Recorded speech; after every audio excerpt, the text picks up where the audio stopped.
In week 4, we heard about certain cadences. We heard about perfect cadences, which occur at the end of a piece and which sound very final.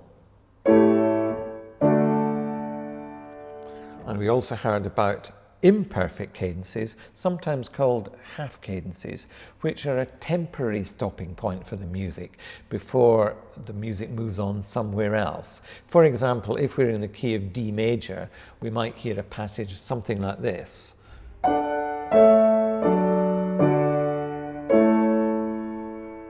Which obviously is not the end of a piece, ending there with an imperfect cadence. But there are two other important cadences to be considered. First of all, the one we call interrupted, or sometimes called deceptive. Now, if we recall our 1C5-1 cadence, but change just one chord, if we change the final chord to chord 6, which is the submediant, it sounds like this. It sounds very different. Let's compare again.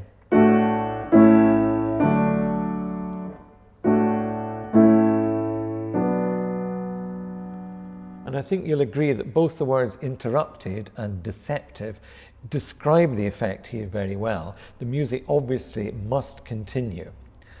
I'll play you another example. That one was in D major, but let's have one in G minor. Here's a 1C5-1 in G minor. And here's an interrupted cadence in G minor. Moving to chord 6, where the music demands that it continues. The other cadence we need to know about is called the plagal cadence, sometimes called a hymn or church cadence, because it's the one you often hear in an amen at the end of a hymn.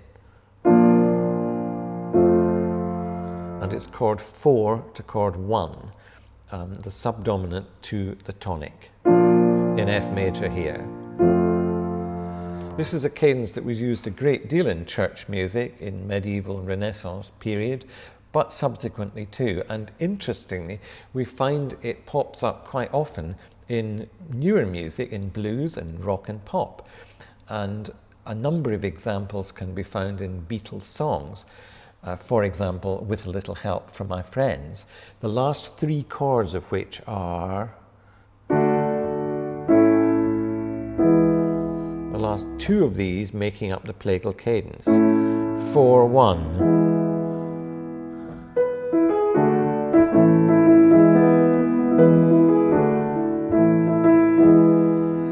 And interestingly here, there's an extra flavour added because of the modal influence of the third last chord.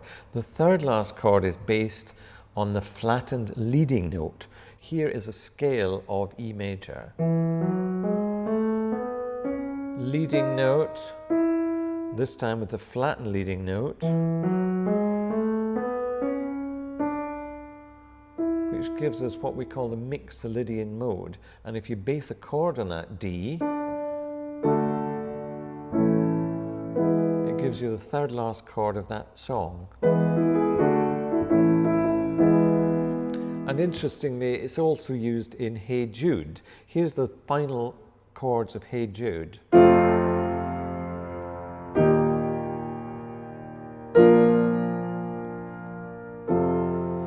With the plagal cadence as the last 2 and the mixolydian chord, the third last.